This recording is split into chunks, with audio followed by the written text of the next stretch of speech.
Gracias a Dios. Dios es bueno, ¿no?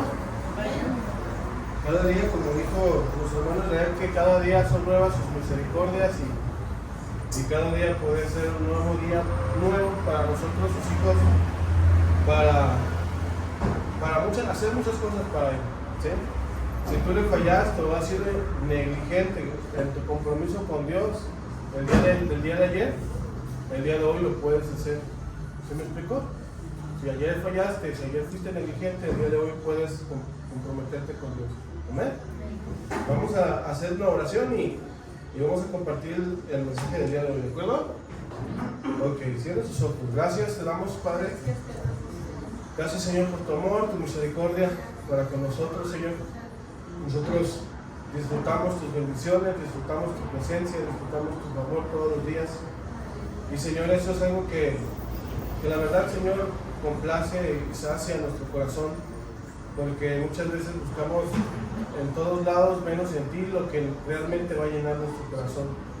Gracias, Señor, por este tiempo donde nosotros podemos exaltarte, adorarte, porque tú eres un Dios digno de toda alabanza y adoración. Y este tiempo, Señor, donde tu palabra va a ser enseñada, expuesta por ti para nosotros, Señor. Enséñanos para poder entender lo que tú tienes para nosotros en esta noche.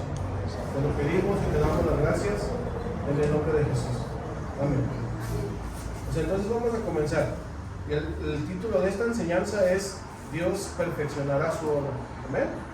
Dios perfeccionará su obra. Abra su Biblia en Filipenses capítulo 1, versículo 6. Filipenses capítulo 1, versículo 6. ¿De acuerdo? Si ya estás allí, si no ahorita aquí van a estar proyectados, ¿de acuerdo? Es el de más hasta arriba. Esa es la palabra de Dios, estando pues persuadido de esto, que el que comenzó en vosotros la buena obra, la perfeccionará hasta el día de Jesucristo. Estas palabras, este texto, fueron palabras dirigidas del apóstol Pablo a la iglesia en Filipos. Estos hermanos estaban siendo enseñados por el apóstol y él les dice que ciertamente él estaba convencido de que Dios había comenzado una buena obra en ellos, así como lo está comenzando aquí en este lugar en Tlajomulco. Dios está comenzando una buena obra. ¿Amén? ¿Y qué va a hacer Dios con esta obra? La va a perfeccionar hasta el día que el Señor Jesús venga. Amén. Y eso lo hace en particular en la iglesia en general, pero también en particular con cada uno de nosotros. ¿Sí? Nosotros que conformamos esta iglesia en Tlajomulco. Vamos a leer una pequeña historia sobre cómo fue evolucionando y cómo el automóvil se fue perfeccionando, para que podamos entender un poquito referente a qué es la perfección. ¿Sí? La historia de la automoción, en sentido estricto, hermanos, comienza en el siglo XVII, que es una palabra que se deriva de la palabra autos del griego, que significa a sí mismo, y del latín, que significa que se mueve, o sea, que a sí mismo se mueve. Sobre todo, usaron este nombre para distinguir los vehículos de motor a los de tracción animal, las carretas y eso, ¿no? De estos vehículos autopropulsados se conocieron muchos tipos diferentes a través de las épocas. Uno de los inventos más característicos del siglo XX ha sido sin duda el automóvil. Los primeros prototipos se crearon a finales del siglo XIX, pero no fue hasta la primera década de los 20 donde el público empezó a mirarlos como algo útil. El automóvil, hermanos, recorre tres fases de los grandes medios de propulsión. Y esas tres fases son el vapor, la electricidad y la gasolina. La etapa del vapor del automóvil fue alrededor de 1769. El hombre que primero creó un prototipo o un diseño de un auto movido por vapor fue Nicolás Joseph Coulomb. Él se le atribuye la primera construcción del primer auto o coche mecánico autopropulsado a gran escala en 1979 por medio de vapor. También construyó dos tractores a vapor para el ejército francés, uno de los cuales se conserva en el Conservatorio Nacional de Artes y Oficios de Francia. Como se lo dije, también otra evolución o otra perfección del automóvil fue por medio de la autos de electricidad. Según esto que investigué, Robert Anderson inventó el que sería el primer y rudimentario vehículo eléctrico entre 1832 y 1839, propulsado por celdas eléctricas no recargables. Desde 1881 existían varios vehículos impulsados por energía eléctrica, entre los que cabe mencionar los de William Morrison en Estados Unidos en 1892 y los de Hoover, un apellido muy raro, ¿saben qué? Otro prototipo, este último presentado en la Exposición Internacional de la Electricidad en París. La máquina eléctrica presentaba la ventaja de ser menos pesada que la de vapor y muy silenciosa. El problema que presentaba era corte de autonomía que tenía al irse descargando las baterías que propulsaban el motor eléctrico. O sea, se descargaba y ya no avanzaba. Y de allí, estos automóviles, dice este documental que podían alcanzar una velocidad extraordinaria hasta 105 kilómetros por hora. O sea, fue habiendo una perfección de este vehículo de traslado, como fue comenzando y se fue evolucionando. Y de ahí los automóviles de combustible de petróleo, es decir, ahora los de motor a gasolina. En 1815, Joseph Bose construyó un auto con un motor propulsado a aceite. El belga, un hombre llamado Etienne Menor, que es de origen belga, hizo funcionar un coche con un motor de combustión interna alrededor de 1860, propulsado por gas de carbón. Se denominaba hipo, o sea que súper movible. En su patente se mencionaba el sentido eléctrico de la mezcla de aire y combustible, como lo conocemos actualmente los vehículos. Una novedad con respecto a los tubos incandescentes que se conocían hasta ese momento. O sea, era algo nuevo que se conocía en la época. Entonces, ¿por qué quise poner esto como aplicación de cómo Dios nos va a perfeccionar? El vehículo en nuestros días no es como lo conocemos actualmente. Yo quise dar esta pequeña reseña para dar a entender que fueron siendo perfeccionados para cumplir la función y las capacidades por las cuales el ser humano lo diseñó, ¿verdad? El ser humano, los vehículos los usan para trabajar, para trasladarse en grandes distancias y han sido muy útiles para nuestro desarrollo como humanidad, ¿verdad? Aunque muchos de ellos contaminan mucho, pero han servido para beneficio. Pero se ha necesitado ir perfeccionando poco a poco para que cumpliera con más eficacia su propósito, ¿sí? Y así Dios, de la misma manera, hermanos, a nosotros, sus hijos, al momento que nosotros creemos y le entregamos nuestra vida a Él, venimos de una vida que no tenía nada que ver con Dios.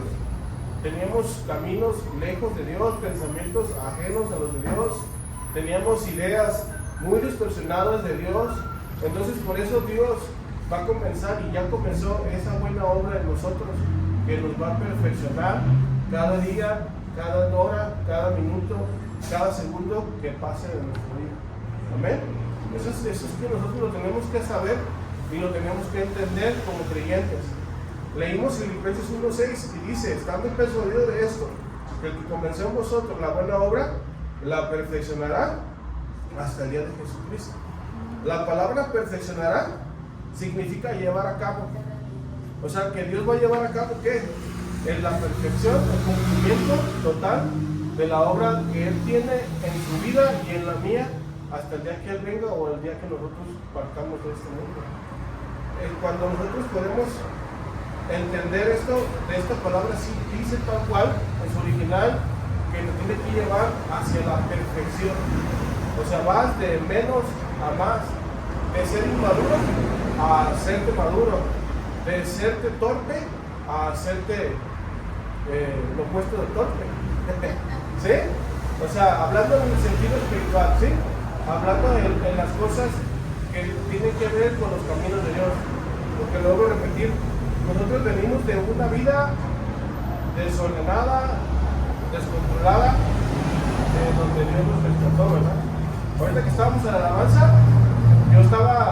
se me vino a la mente y empecé a darle gracias a Dios, porque en mis años atrás, yo estoy hablando ya de 14 años atrás, yo a estas horas, hoy es sábado, a estas horas yo ya lo estaba listando para irme a la esquina con mis amigos y estar cotorreando, empezar a cotorrear y pasar toda la noche en la calle, madrugada. O sea, ¿y ahora dónde estoy? Dios ha cambiado mi vida, ha cambiado mis caminos y ha perfeccionado su obra. Hoy es un día sábado, que ahora estamos en un lugar en donde estamos escuchando su palabra. Son contextos muy diferentes a lo que era en un tiempo pasado y a lo que es en un tiempo hoy presente. Y estoy seguro que es igual también usted. Son tiempos muy diferentes y son cosas muy diferentes a los que Dios está llevando a cabo en su vida. ¿Verdad que sí? ¿O no nada más a mí? A todos, ¿no? A todos. Quizás unos tengan más tiempo, quizás unos tengan menos tiempo, pero todos en Cristo tenemos un principio. En el momento que nosotros creímos, en ese momento es cuando comenzamos a ser unas nuevas criaturas en Cristo, y de ahí comenzó esta vida y este camino con Dios. Amén. Entonces, hermanos, fíjense, nosotros tenemos que entender que Dios va a llevar a cabo su obra en nosotros y la va a perfeccionar cada día para completar y llevar a cabo la transformación y el propósito que tiene en la vida de nosotros. ¿Usted algún día ha pensado qué es lo que Dios quiere hacer en su vida?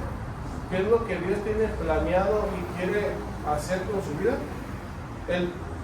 Hay propósitos que son específicos, el llamado que Dios tiene para cada hijo suyo en particular, ¿sí? Pero hay un propósito y algo que quiere hacer Dios en general con todos sus hijos, y lo podemos ver nosotros en Romanos 8:29. En Romanos 8:29 la Biblia dice que porque los que antes conoció, también los predestinó para que fuesen hechos conformes a la imagen de su Hijo. Ese es el propósito de Dios para todos sus hijos, que seamos conformados a la imagen de su Hijo. ¿Quién es su Hijo? Jesucristo. ¿Sí? Nosotros el que estemos aquí y empecemos a congregarnos y a reunirnos en una iglesia cristiana es con el propósito de que Dios empiece a formar la imagen de su Hijo en ti. Sigo leyendo, a la medida, me equivoqué, para que sea el primogénito entre muchos hermanos. Efesios 4:13 dice, Efesios 4:13, hasta que todos lleguemos a la unidad de la fe y del conocimiento del Hijo de Dios, a un varón perfecto. Aquí la palabra, a la medida de la estatura de la plenitud de Cristo. ¿Sí? Ese es el propósito. Se fijan que son pasajes paralelos, son pasajes que hablan de lo mismo, que llega a un fin, a un propósito en el cual Dios nos quiere llevar a nosotros. Si tú dices, pues ya soy cristiano, ya ahora soy hijo de Dios, ya acudo a una iglesia cristiana, y no todo llega allí, no todo termina ahí. La tarea que tenemos y tenemos que permitir es que Dios forme el carácter de Jesús en nosotros, la imagen de Jesús en nosotros. La palabra medida significa tal cual, en lo literal es una vara de medir graduada, como lo que conocemos como una regla. De hecho, la palabra original es metrón, de donde se origina y proviene la palabra metro. ¿Sí? Entonces, eso nos da a entender que Jesús es la medida que nosotros tenemos que medirnos. Es la medida que nosotros tenemos que alcanzar. ¿Cómo era Jesús? ¿Cómo es Jesús? Ustedes ven los evangelios. Jesús fue en su humanidad, Él mostró bondad, Él mostró justicia, Él mostró misericordia, Él mostró compasión, ¿sí? O sea, mostró paciencia. Y todos esos atributos que el Señor nos mostró, nos enseñó, es lo que Dios va a ir formando en nosotros. No es lo que Dios quiere que sea perfeccionado en nuestro carácter y en nuestra persona. ¿Estás de acuerdo conmigo? Eso es lo que Dios tiene, es lo que Dios quiere hacer contigo. Fíjate, lo voy a leer esta palabra de Efesios 4:13, pero en una versión más actual. Este trabajo debe continuar hasta que estemos todos unidos en lo que creemos y conocemos acerca del Hijo de Dios. Nuestra meta es convertirnos en gente madura y vernos tal como Cristo y tener toda su perfección. ¿Sí? Convertirnos en gente madura y vernos tal como Cristo y tener toda su perfección. Ese es el propósito. Gente madura. Gente, ¿a qué se refiere la palabra de Dios con una gente madura? Usted algún día, o sea, ¿a qué se refiere? Puedes preguntarte. O sea, madura no en edad, ni en canas, ni nada, sino madura en personas que tengan determinación de lo que son ahora en Cristo. Personas que sepan, estén convencidas de quién son ahora en Jesús. ¿Sí?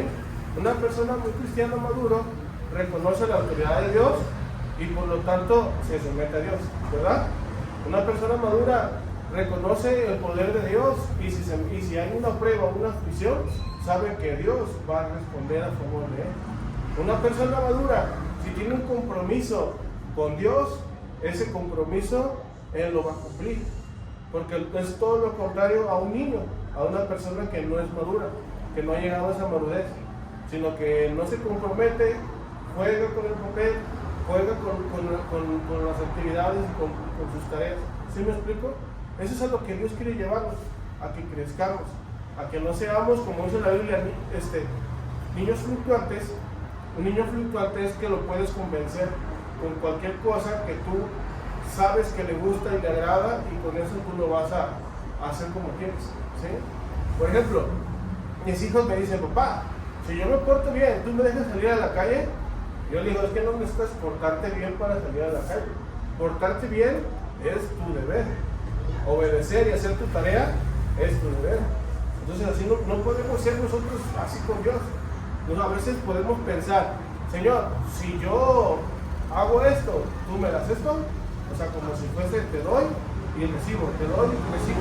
Pero una persona madura no es así. Una persona madura ya sabe que obedecer a Dios es su estilo de vida. ¿Sí? Es su forma de ser ya. O sea, no es como que hago para obtener algo. Al contrario, hago porque Dios ya me dio, porque yo ya recibí de Dios. ¿Amén? ¿Sí me explico? Entonces, hermanos, usted, a lo que hemos estado escuchando, ¿qué es lo que Dios quiere hacer en tu vida? ¿Qué es lo que Dios quiere hacer en tu vida? Quiere formar a su Hijo Jesús en ti. Quiere perfeccionar esa obra que ya comenzó desde el momento que tú creíste. ¿Amén?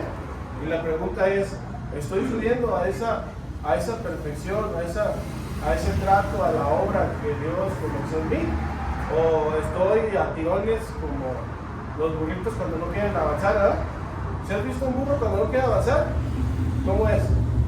Burro, ¿verdad?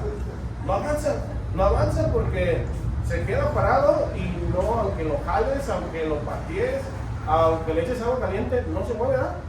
Se queda quieto. ¿Por qué? Porque es su naturaleza de burro. Entonces nosotros no tenemos que ser como burros, sino que tenemos que dejarnos llevar por el Señor. ¿Amén? Fíjense, en la palabra que leímos en Romanos 8:29, que es la palabra imagen, significa tal cual una estatua. Las estatuas, si ustedes van al centro histórico de Guadalajara, vas a encontrar de Benito Juárez, de Venustiano Carranza, muchos personajes históricos de nuestro país. Pero esas estatuas no son el personaje tal cual quien son, sino que simulan quienes fueron ellos en su tiempo, ¿no? O sea, es una imagen representativa de esa persona. Y eso es lo que Dios quiere hacer también en nosotros. Por eso dice esa palabra imagen. Es lo que significa en su original. Es una estatua. Que seamos una imagen representativa de Jesús aquí en la tierra. Eso es a lo que se refiere. Es lo que Dios quiere, que nosotros seamos formados a esa estatua, a esa imagen representativa de nuestro Señor Jesucristo. ¿Sí? ¿Sí me explico? ¿Sí me entienden? Ese es el propósito en general para todos nosotros como cristianos. Le vuelvo a reiterar, para todos nosotros. Pues nosotros Dios va a trabajar y nos va a perfeccionar en esta obra que ha comenzado. Pero lo vuelvo a decir, Dios tiene propósitos específicos también particularmente para cada uno de sus hijos. Porque en su debido tiempo se nos va a enseñar que Dios reparte dones. El Espíritu Santo reparte capacidades espirituales que se les conocen como dones, para que esos dones sean usados por sus hijos para los propósitos de Dios. Amén. ¿Usted quiere ser usado por Dios? Créanme que Dios los va a usar. Dios tiene, pues, como si ustedes empiezan a analizar cómo ha sido este crecimiento en esta iglesia, cómo ahora me gocé porque, o sea, es tiempo de Dios. Porque a veces yo pongo a pensar y estoy pensando, y el Señor, ¿cuánto tiempo, verdad? Porque ahorita nos estamos viniendo por apoyo. Y en su debido tiempo, nosotros vamos a dejar de venir. ¿Por qué? Porque ustedes que están aquí en esta iglesia va a crecer y va a haber más personas que atender. Y quienes están como pioneros son los que Dios va a capacitar para servir nuestra iglesia. Y es necesario que Dios perfeccione su obra. ¿Amén? El tiempo que vayamos a venir, pues aquí vamos a estar. Y mientras Dios levante a sus siervos aquí en este lugar, vamos a seguir apoyando. Así que, si Dios te pone en el corazón un sentir de servir, de capacitarte, de saber cómo se deben de hacer las cosas en la iglesia, así que no te hagáis, no nos hagamos. ¿Sí? ¿Sí, hermanos? No nos hagamos, no nos hagáis. Ok, fíjense, abra su Biblia en Efesios 4, 17 y 18. Efesios 4, 17 y 18, la Biblia nos enseña aquí cómo es una persona que no es creyente, de donde nosotros veníamos. ¿Sí? Efesios 4, 17 y 18 dice aquí la palabra de Dios. Si usted tiene la Reina Valera, tiene como un subtítulo que dice la nueva vida. ¿Sí? Dice el 17. Esto pues digo y requiero en el Señor. ¿Sí nos dice Pablo a la iglesia de Éfeso?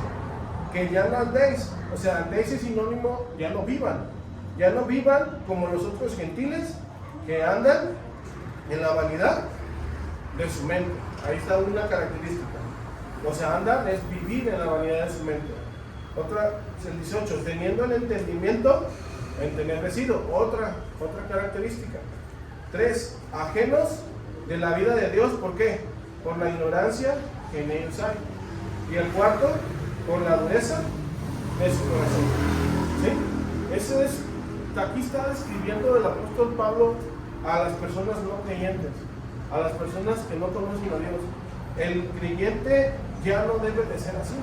Es por eso que Dios comienza la obra y Él va a empezar a trabajar en nuestra mente, va a empezar a trabajar en nuestro corazón. El Señor nos va a empezar a dar entendimiento de las cosas espirituales y de su palabra, y nos va a llenar de su conocimiento. ¿Sí? Miren, vamos a desglosar esos dos versículos en estas 4 características que les comenté. La primera es del versículo 17, que andan en la vanidad de su mente. ¿Sí? En la vanidad de su mente.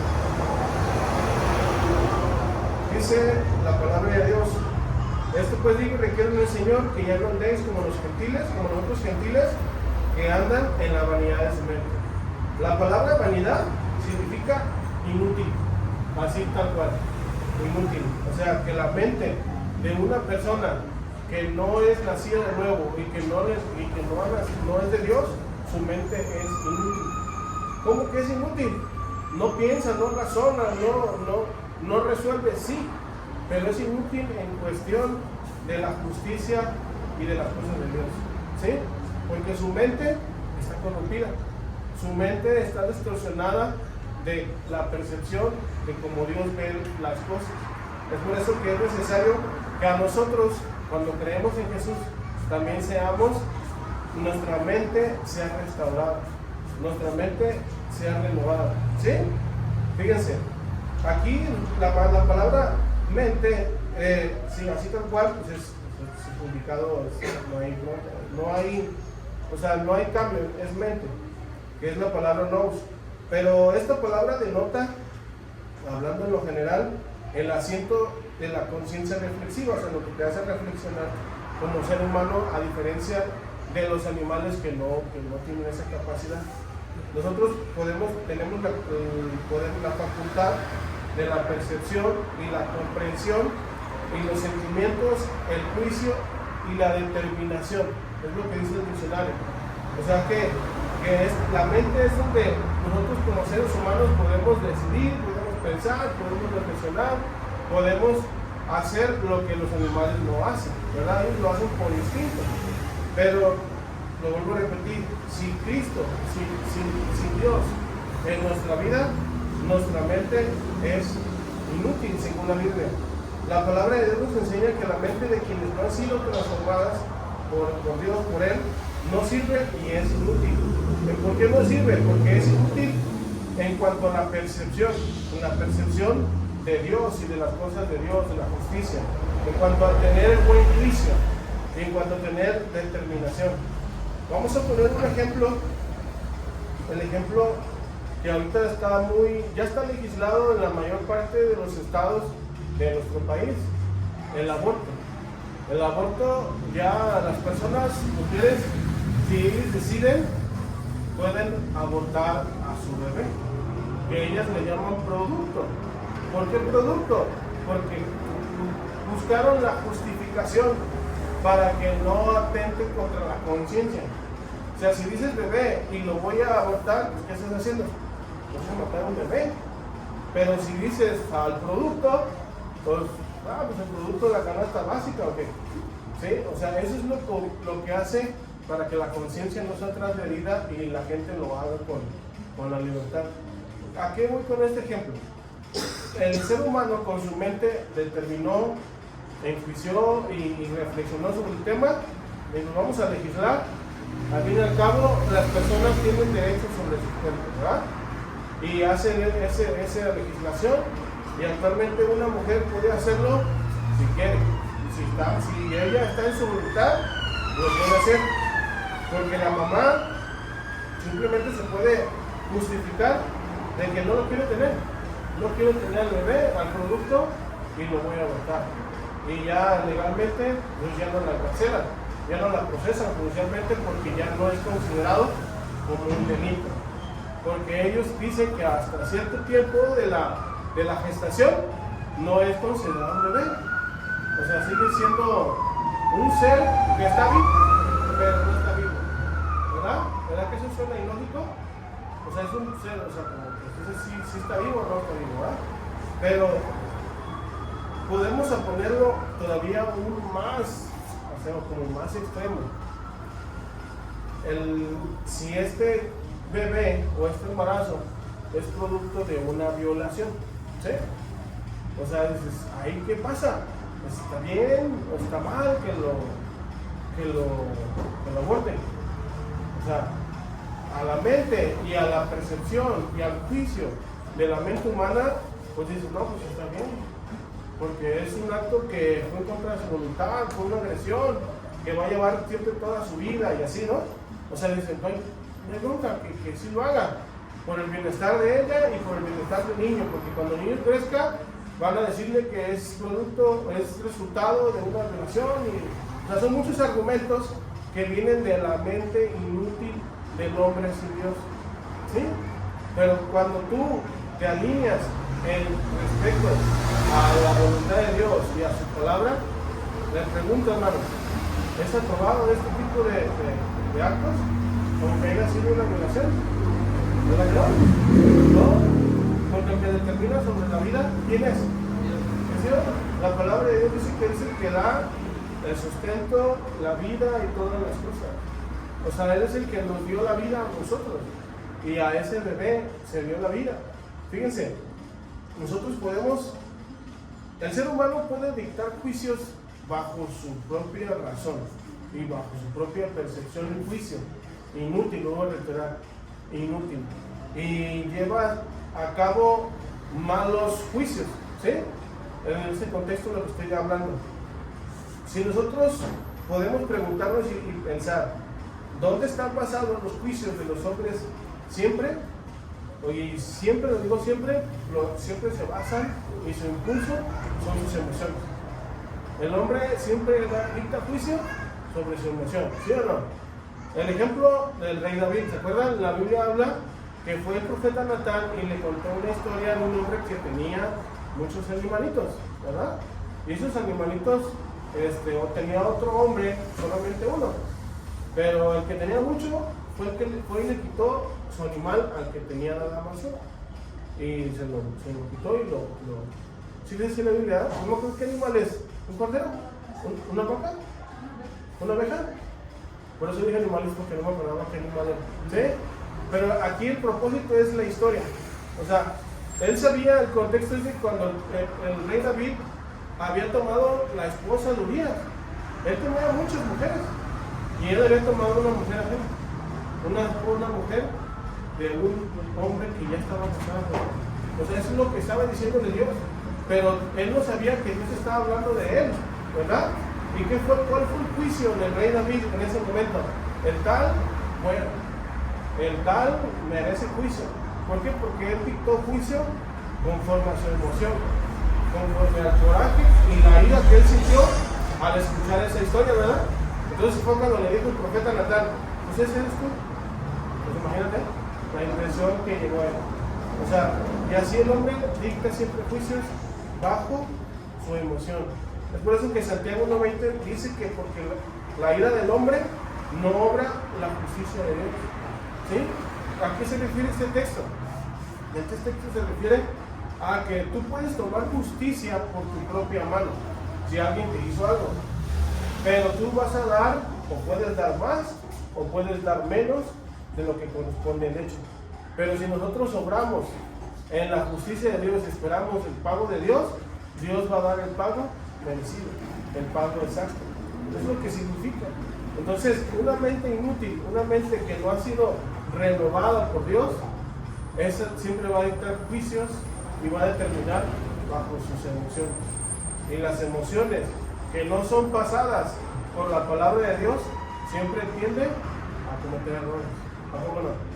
Es por eso que Dios quiere que nosotros como sus hijos sean perfeccionados y sea renovada también nuestra mente, para que nosotros no tomamos decisiones precipitadas, decisiones impulsadas y basadas bajo nuestras emociones. ¿Sí? En Romanos 12:2, la Biblia dice en Romanos 12:2 que no nos conformemos a este siglo. Siglo significa a este mundo. O sea, que no nos hagamos como las personas de este mundo, sino que transformémonos por medio de la renovación de nuestro entendimiento. ¿Sí? O sea, que va a haber un cambio en nosotros, no nos conformemos a este mundo por medio de la renovación de nuestro entendimiento. Y especialmente el entendimiento es mente. Es la misma palabra griega que es nous. Esa palabra que es lo que leímos al principio, la mente del ser humano. ¿Sí? O sea, el ser humano tiene que ser renovado también en sus pensamientos, tiene que ser renovado también en su mente, para que esa mente, al ser renovada y ser transformada por Dios, deje de ser inútil. Porque les reitero, no vamos a tomar decisiones bajo a nuestras emociones y a nuestra perspectiva, sino ahora va a ser conforme a la voluntad y a la palabra de Dios. Y ahora ya no vamos a ser inútiles, ahora ya vamos a ser capaces. ¿Sí? ¿Usted quiere ser inútil o capaz? Capaz, ¿verdad? Capaz de tomar decisiones conforme a la voluntad de Dios. ¿Ven? Ya no quiero que me digan, ustedes son inútiles, ¿verdad? Fíjense, ahí el mundo dice esto, que la base de tu vida son tus pensamientos, ¿verdad? Y según el filósofo estoico Marco Aurelio, él decía que la calidad de tu vida depende de la calidad de tus pensamientos. Así decía él. ¿Sí? Dice, pues sí, como que si tus pensamientos gobiernan tu vida y son la base, pues es lo que va a determinar quién eres. Pero si nosotros no tenemos los pensamientos de Dios y su palabra en nuestros pensamientos, en nuestra mente, ¿qué es lo que determina nuestra vida? Pues, ¿qué determina? Nuestras propias decisiones. O sea, si tú haces un recuento de quién tú eras antes de conocer a Dios y vivías conforme a lo que te daba la gana, así eras tú y así era yo. Lo que yo determinaba, yo pensaba hacer y yo consideraba quién era, eso es lo que fijaba mi vida todos los días. ¿Sí me explico? Yo sentía que era cholo y andaba con mis amigos en la esquina y eso es lo que determinaba mi vida. Eso es lo que yo tenía aquí como fundamentos, como principios. Y ese fue mi estilo de vida durante muchos años. Pero llega Dios, renueva mi entendimiento y quita toda esa basura y pone su palabra, y pone su propósito, y pone ahora su voluntad, y todo eso cambia. Y ahora lo que determina y lo que es la base de mi vida es Jesucristo, que es totalmente diferente. ¿Amén? Por eso es necesario que nosotros seamos transformados, renovados en nuestra mente. Si Dios te está hablando y Dios te está tratando de que tú cambies tu manera de pensar, tu manera de decidir, cédele a Dios lo que Él quiere hacer contigo. No te aferres. Es que yo siempre he tenido este principio de vida y esta forma de ser y me ha resultado. Pues sí, pero si va en contra de la voluntad de Dios, de su palabra, es necesario y es tiempo de que la dejes. ¿Amén? Es tiempo de que quede atrás. Fíjense, la siguiente característica es el entendimiento entenebrecido. ¿Sí? ¿Qué es entendimiento? Pues la capacidad de entender, en este contexto, las cosas de Dios. ¿Sí? Lo espiritual. El entender las cosas espirituales, es decir, las cosas de Dios, es imposible, hermanos, hacerlo naturalmente, de acuerdo a la lógica, de acuerdo a los sentidos naturales. Es imposible. Nosotros no podemos entender las cosas de Dios porque dice la Biblia. Vamos a leerlo en 1 Corintios 2:14. 1 Corintios 2:14. Es por eso que Dios también renueva nuestro entendimiento, perfecciona nuestro entendimiento, trabaja en él. 1 Corintios 2:14. Pero el hombre natural, aquí la palabra natural significa el hombre animal. Es la palabra griega sujikos, que significa un hombre que no ha nacido de nuevo, que no ha tenido un encuentro con Jesús y ahora sigue siendo una persona tal cual, común, como todos los demás. Pero nosotros que hemos creído en Jesús, ahora ya somos personas espirituales, personas nacidas de nuevo, ¿sí? Pero el hombre natural no percibe, o sea, no entiende, no ve, no entiende las cosas que son del Espíritu de Dios, porque para él que son locura y no los puede entender. Pues estas palabras te dan a entender y te explica aquí en la Biblia que un hombre natural, si tú le explicas sobre un principio de Dios, no lo entiende porque para él le parece irracional, le parece ilógico. Y ahorita le voy a poner un ejemplo. No los puede entender, pero porque se han de discernir espiritualmente. O sea, discernir significa que se entienden espiritualmente. ¿Sí? El hombre, como lo dijimos, basa su juicio sobre la razón, pero las cosas espirituales es necesario el entendimiento que viene del Espíritu de Dios. Y el ejemplo que le voy a poner es este. El día de ayer estaba platicando con el tío de mi esposa, el señor Jero. Estábamos hablando sobre la Biblia, porque ellos me decían, es que, ¿tú qué hiciste? Y yo, pues, nunca les había dicho. Y me empezaron a preguntar y yo nomás les decía que sí. Pues, y se empezaron a poco dar. Porque ellos decían que a poco Dios te puede perdonar cualquier tipo de pecado. Y yo les dije, pues que sí. Porque la Biblia dice que Dios perdona todos los pecados, ¿no? Todos. Jesús es el Cordero de Dios que quita el pecado del mundo, ¿sí? O sea, todos los pecados. Y ellos me decían, ¿a poco este pecado? Sí. ¿Y este pecado? Sí, ¿verdad? Estamos platicando, sí.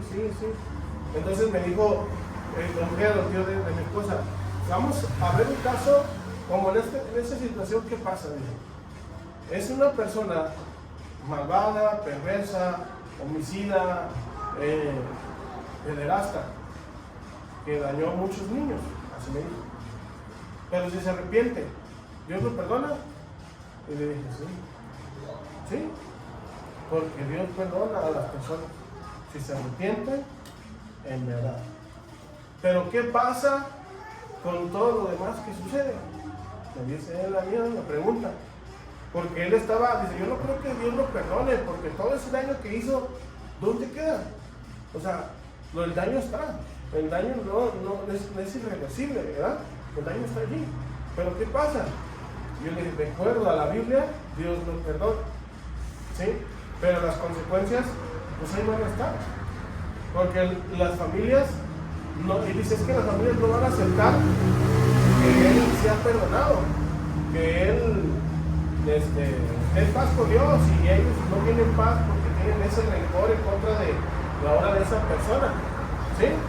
Entonces ya él va a tener su pago, su retribución.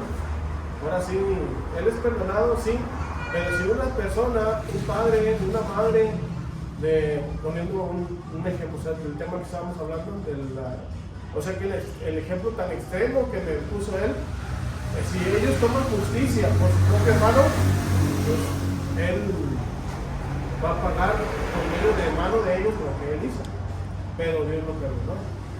Pero sí, pero ¿cómo es posible? Me decía él, pero ¿cómo puede ser posible? Pero es que así es Dios. Si los seres humanos no entendemos naturalmente el perdón de Dios, interponemos lo que decíamos, nuestra mente interpone su juicio, interpone su lógica, interpone la razón. Yo le dije, si Adolfo Hitler también se hubiese arrepentido, Dios también lo perdona, y fue una persona que cometió femicidio, una persona que hizo barbaries con personas de muchas naciones, ¿verdad? Pero si, como no se arrepintió, pues no, Dios no lo perdonó. O sea, si nosotros pensamos en nuestra mente natural, no lo alcanzamos a comprender el perdón de Dios, este atributo que de Dios, ¿sí? Pero ahora que nosotros hemos nacido de nuevo, y ahora que nosotros conocemos a Dios, conocemos la palabra, entendemos cómo es que Dios nos perdona. Porque yo le decía, es que la sangre de Jesús cubre todo pecado, ¿verdad que sí, hermanos? La sangre de Jesús cubre todo pecado, pero como él no entiende que la sangre de Jesús es santa, la sangre de Jesús es pura, la sangre de Jesús que él ofreció en la cruz limpia todo pecado, no la comprende, no entiende eso todavía, por tener una mente natural, y nosotros ya lo entendemos. Sabemos que nuestro Señor se ofreció a sí mismo como un sacrificio agradable a Dios, porque era necesario que ese sacrificio se llevara a cabo por los pecados de todos nosotros, y ahora nosotros entendemos que ese sacrificio nos hizo y somos justos y aceptos por Dios actualmente, porque ya creímos en Él. O sea, ya lo entendemos, porque ahora lo entendimos como espiritualmente, no lo entendimos con la mente natural y la lógica natural. Si lo hacemos como el pie de mi esposa, pues ¿qué sucede? Dice, no, es que no puede ser posible que te hayan perdonado a ti, que te hayan dicho esto, que tú eres inocente, que Dios te considera inocente. ¿Sí me explico? ¿Por qué? Porque lo razona con su mente, con su entendimiento natural, entenecido. Pero cuando venimos a Dios, el entendimiento recibe luz. ¿Luz de qué? Luz de la palabra de Dios. Es por eso que cuando leemos la Biblia empezamos a entender todo lo que Dios dice en ella.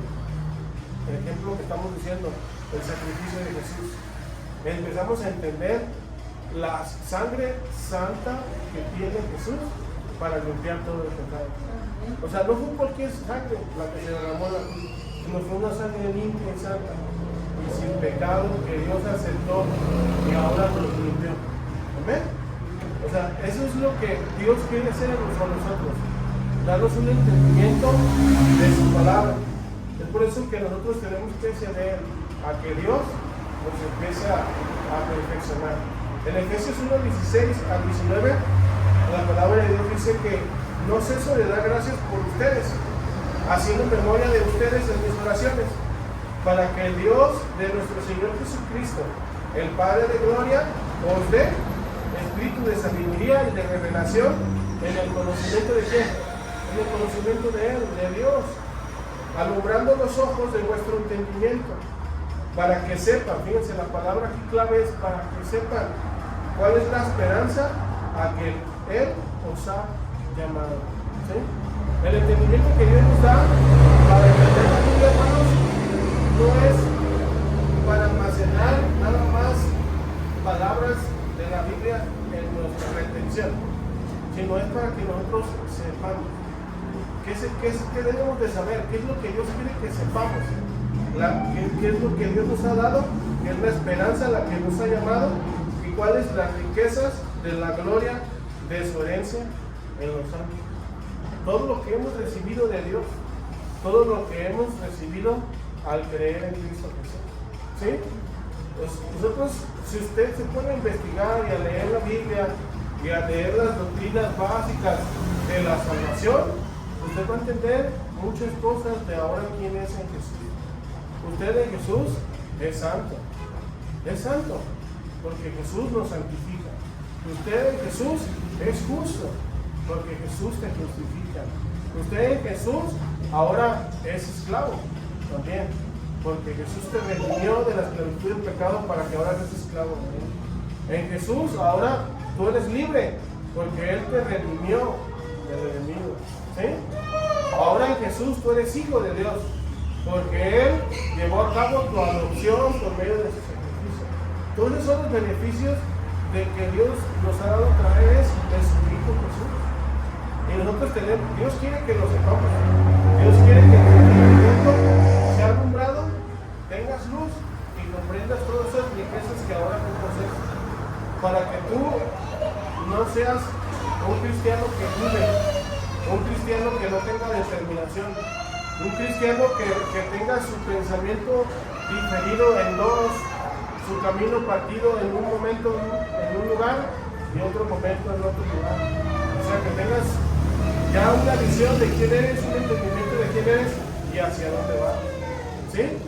O sea, esto de ser cristianos ya no nada más es como que me cambié a otro lugar. No, es diferente. Es un estilo de vida diferente. Es una percepción de la vida diferente. Son pensamientos que Dios tiene que formar en ti, convicciones, seguridad que va a hacer y lo va a hacer. Es por eso que Dios va a perfeccionar su obra en cada uno de nosotros. Amén. Nosotros tenemos que esforzarnos, tenemos que permitir que Dios lo haga en nosotros. Amén. Cuando tú oras, dile, Señor, dame entendimiento de tu palabra, dame luz, alumbra mis ojos espirituales. Aquí dice la palabra que Pablo oraba por los hermanos en Éfeso. Pues tú dame, por favor, Señor, entendimiento de tu palabra, y vas a ver que Dios te va a dar entendimiento de su palabra. Amén. Fíjense, la siguiente característica lo encontramos en el versículo 18 de Efesios 4:18, que es por la ignorancia que en ellos hay. O sea, ¿la ignorancia de qué? La ignorancia de Dios. ¿Sí? Nosotros todos venimos de una religión de tradición, ¿verdad que sí? ¿A qué se refiere de una religión de tradición? Es que nos enseñan de una forma metódica, de una forma de ritual, de cumplir un paso, paso 2, paso 3, paso 4. Ustedes saben a qué me refiero.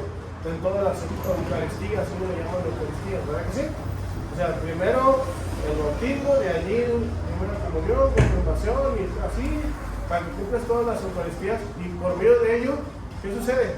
Pues obtienes que la entrada al reino de Dios, ¿verdad? Pero eso es por medio del método, y es por medio de lo que se nos enseñó. Pero ahora nosotros teníamos ignorancia porque no conocíamos la Biblia. Pero como ahora tenemos entendimiento de las Escrituras, ahora Dios nos ha alumbrado nuestros ojos espirituales, ya conocemos y ya entendemos cómo es que una persona entra al reino de los cielos, ¿verdad? ¿Cómo entra una persona al reino de los cielos? ¿Por medio de quién? Por medio de Jesús. Es necesario el arrepentimiento y la fe, ¿verdad? El arrepentimiento y la fe es necesario. No necesitamos hacer nada más, porque la obra de Jesús fue completa y perfecta. No se le necesita añadir nada, ¿verdad? Nada. Ahora lo entendemos, pero ahora ya no tenemos esa ignorancia que nosotros había en un tiempo. Nosotros creíamos porque así se nos enseñó, pero ahora, gracias a Dios, ya todo eso ha sido quitado y ha sido sustituido por conocimiento de las Escrituras. ¿Verdad que sí? ¿Ya conoce las Escrituras? ¿Ya sabe qué es lo que Dios habla en su palabra respecto a la salvación? Amén, ¿verdad? Gracias a Dios que eso nos ha dado libertad y nos ha dado vida eterna. ¿A poco no? ¿A poco no es libre? Sí, es libre. Porque la palabra de Dios trae libertad. Te libra de la opresión. ¿La opresión de quién? Del pecado. La opresión del enemigo. La opresión de tu propia carne. O sea, en vez de que vivas ¿cómo se dice? Insatisfecho, una vida sin sentido, una vida vacía, tienes una vida llena y plena en Jesús. Tienes una vida que es que dices que tienes todo, es lo mismo. Entonces, ¿qué más vas a hacer? O sea, aunque te vayas a otro país, va a ser lo mismo. Pero la diferencia es que ahora Jesús está en tu corazón y tu vida ahora es plena. Ahora todo tiene sentido. Ahora tenemos un propósito. ¿Verdad que sí? ¿Usted tiene un propósito? Yo sí tengo un propósito. ¿Ven? Fíjense. Nosotros, si leemos en 2 de Pedro 3, 17 y 18, dice estas palabras. Así que vosotros, oh amados, sabiéndolo de antemano, guárdense, no sean que arrastrados por el error de los inicuos, caigas de vuestra firmeza. Hablando de los hermanos que malinterpretan, las personas que malinterpretan la doctrina, la escritura, ¿sí? Antes bien, dice aquí, crezcan. ¿En qué? En la gracia. Crezcan en la gracia y no solamente en la gracia. Crezcan en el conocimiento de nuestro Señor y Salvador Jesucristo. Es necesario que nosotros crezcamos en conocimiento también.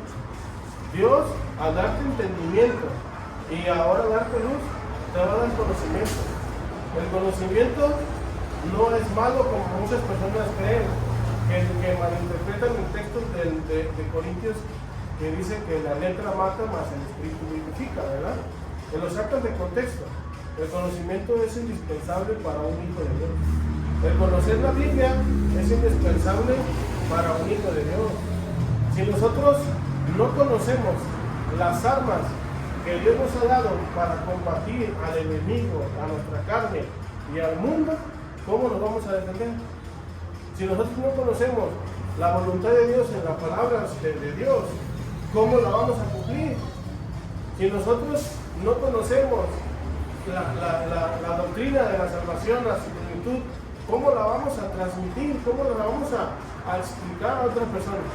¿Sí? Es por eso que Dios quiere que nosotros ya no seamos ignorantes de su palabra, sino que seamos personas que estemos capacitados por Dios en su palabra, por medio de su Espíritu Santo. Por eso yo lo invito a usted que adquiera conocimiento de Dios, adquiera lo que la Biblia dice, lea la Biblia, medite la Biblia, y Dios, al vivir la Biblia y al meditar la Biblia, le va a dar sabiduría, que ya es otra cosa diferente. ¿Sí? Nosotros, si ustedes leen en Colosenses 3:16, la Biblia nos manda que la palabra de Cristo more en abundancia en nosotros. Que os amore es que resida, que esté en nosotros en abundancia, de una manera que habla que rebose, que haya, ahora sí que haya hasta para llevar, ¿sí? O sea, para llevar a donde quiera que vayamos. Eso es lo que la Biblia nos manda.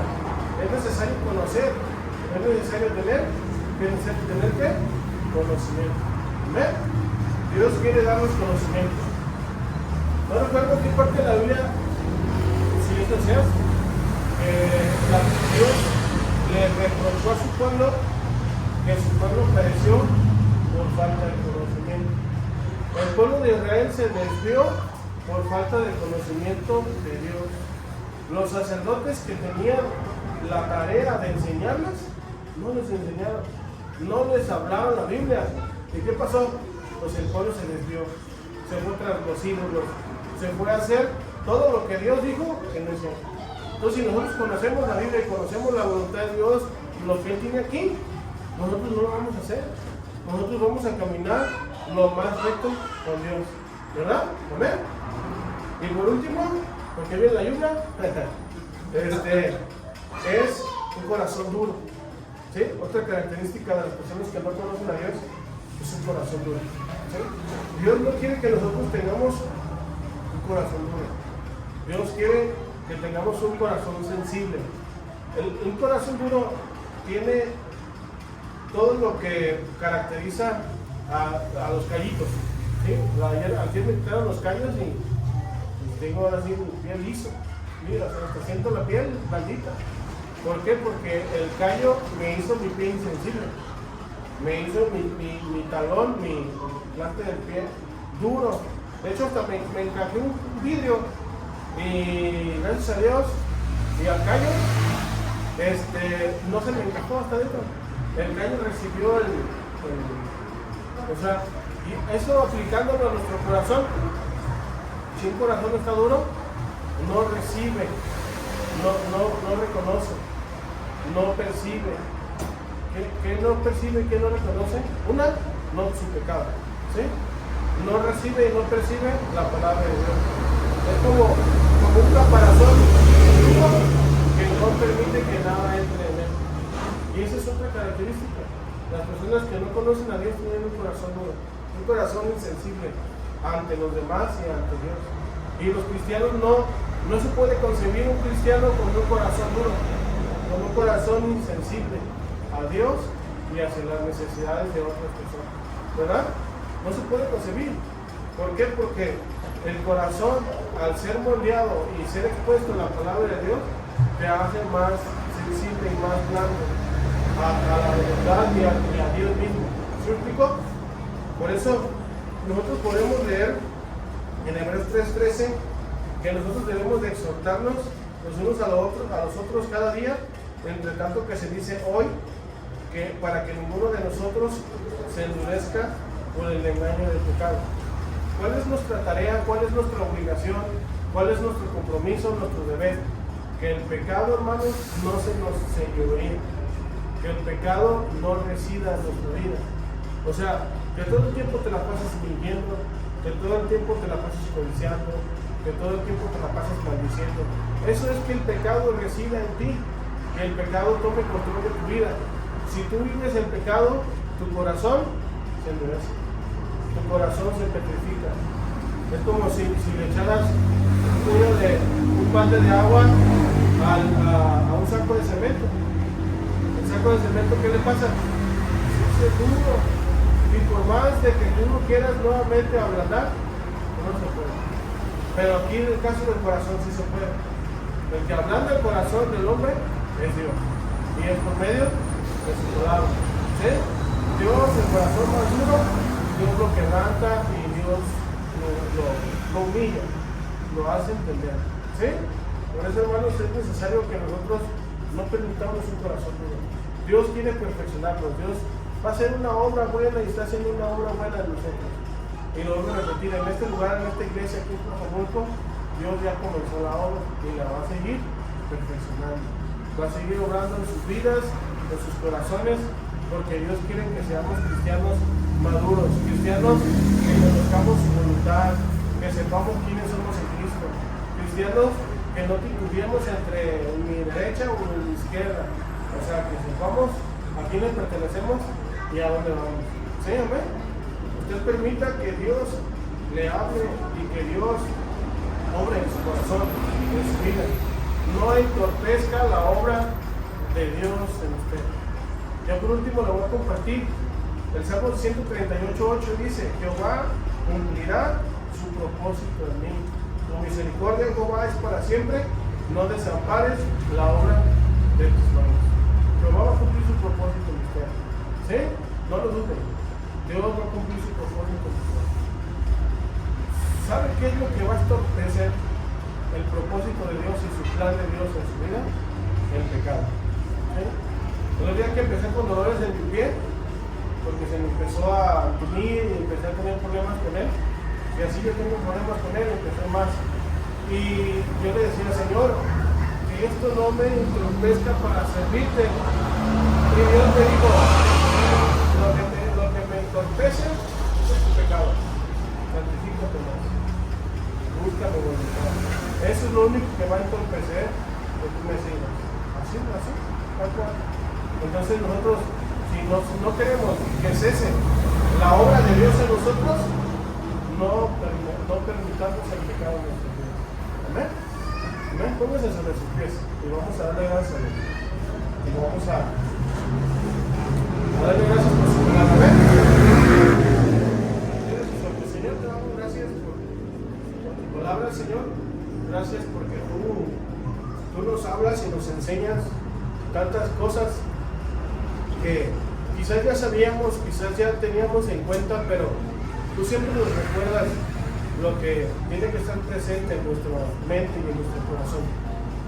Padre, reconocemos que muchas veces nosotros estorbamos a tu proceso, a tu obra que vas a perfeccionar en cada uno de nosotros por muchas cosas, ya sea que divaguemos en nuestro pensamiento, pensemos cosas y nos enfoquemos más en otras cosas que no sea en hacer tu voluntad, en cumplir tu propósito, en buscar tu rostro.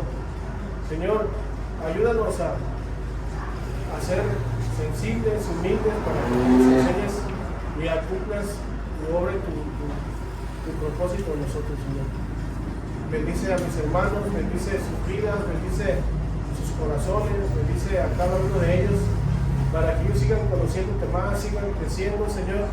Esta iglesia es tuya, tú la has levantado, tú has comenzado esta obra y tú la perfeccionarás, Señor. Bendice a nuestros hermanos encargados, a su familia, Señor, dándoles entendimiento y dándoles la dirección, Señor, de tu voluntad para este lugar, esta iglesia, Señor. Gracias por todos, porque tú haces la obra, Señor, y pones siempre el sentir de amarte y de servirte, Señor. Gracias te damos, mi Dios, te lo pedimos en el nombre de Jesús. Amén. Dios los bendiga, hermanos. Gracias a Dios.